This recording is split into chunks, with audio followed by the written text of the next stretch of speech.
Hey, what's up guys? So in this video, we will see how to use voice access on the Samsung Galaxy A07. Now to do that, just open settings, then tap on accessibility, tap on interaction and dexterity, then tap on voice access. Now just install voice access from Google Play Store. Then tap on open, select OK, and tap on installed apps. From here, just tap on voice access and enable this toggle. Now just select allow.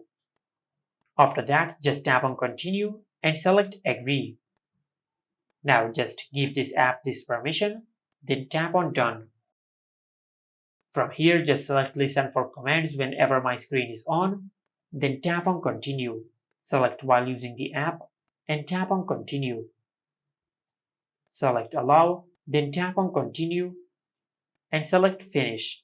And once you do that, a notification will appear in the notification center.